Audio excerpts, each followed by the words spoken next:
ഇത് എത്ര കിലോ കാണും? ഇത് 30 കിലോ. 30 കിലോ. അപ്പൊ ഡെയിലി രാവിലെ ഇവിടെ വരും. ഏകദേശം 30 കിലോ അടക്കമുള്ള ഈ സാധനങ്ങൾ എടുക്കും. പച്ചക്കറി തന്നെയാണോ ഇപ്പം സ്ഥിരം? പച്ചക്കറി ഐറ്റംസ് എല്ലാം എടുക്കും. പച്ചക്കറി ഐറ്റംസ് എല്ലാം എടുക്കും. എല്ലാ ചാക്കും എടുക്കും. എത്ര കിലോ വരെയുള്ള ഭാരം എടുക്കും? ഭാരം ഒരു 150 വരെ എടുക്കും. 150 വരെ തലയിൽ ചുമന്നുകൊണ്ട് പോകും അല്ലേ? ചേട്ടൻ എത്ര കിലോ വെയിറ്റ് ഉണ്ട്? ഞാൻ 62. 62 കിലോ ഉള്ള ചേട്ടൻ 150 കിലോ ഉള്ള ലോഡ് എടുക്കും.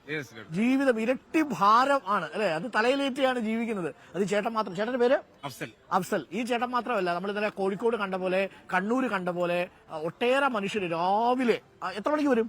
ഒരു 5 മണിയാകുമ്പോ ജോലി തുടങ്ങും. എത്ര മണിക്ക് ഇവിടെ മാർക്കറ്റിൽ നിന്ന് പോകും? 1 മണിയാകുമ്പോഴേക്ക് പോകും. പിന്നെ വൈകുന്നേരം വരില്ല, ഫ്രീ ആയി.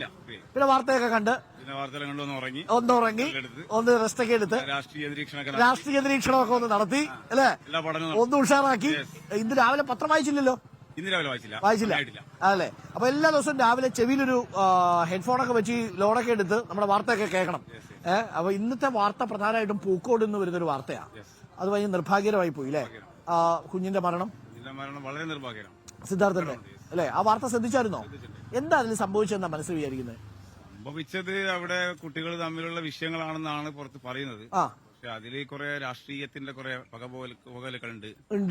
SFIയുടെ ആളുകളെ കുറെ സഹായിച്ചിട്ടുണ്ട്. അവിടുത്തെ VCA ഇപ്പൊ ഇന്നലെ സസ്പെൻഡ് ചെയ്തു. ഗവർണർ ഡയറക്റ്റ് ആണ് സസ്പെൻഡ് ചെയ്തത്. ഇതുവരെ നമ്മൾ കേട്ടിട്ടില്ല. വെട്ടുവള്ളി ഇല്ലാത്ത സംഭവങ്ങളാണ്. ഇത് ഒരു പകപോക്കലാകാനും സാധ്യതയുണ്ട്. SFI ഗവർണർ പോരി അത് ഗവർണർ മുതലാക്കിയതാവാനുള്ള സാധ്യത തള്ളിക്കളയാൻ പറ്റുന്നില്ല. ഓക്കെ. അപ്പോ രാഷ്ട്രീയ കാര്യമൊക്കെ നിരീക്ഷിക്കുന്നുണ്ടല്ലോ.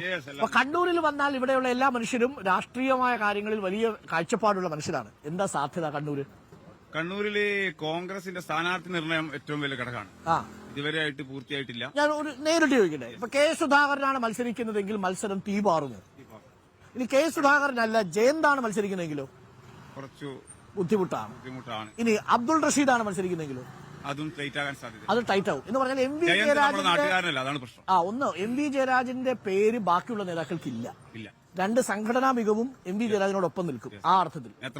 പക്ഷെ കെ സുധാകരൻ വന്നാൽ അങ്ങനെയല്ല. ഒരിക്കൽ കൂടി ചിലപ്പോൾ കെ സുധാകരൻ പോയി എന്ന് വരും അല്ലേ? ഓക്കെ, അതാണ് നിരീക്ഷണം. ഓക്കെ, അപ്പൊ നമുക്ക് വീണ്ടും കാണാം. Thank you. അപ്പോ 30 കിലോ ഉള്ള വലിയ തക്കാളിപ്പെട്ടിയാണ് നമ്മുടെ ചേട്ടൻ എടുത്തോണ്ട് പോകുന്നത്. മാർക്കറ്റിൽ എങ്ങനെയാ സാധനങ്ങളുടെ വില എന്നൊക്കെ നമുക്ക് അന്വേഷിക്കാം.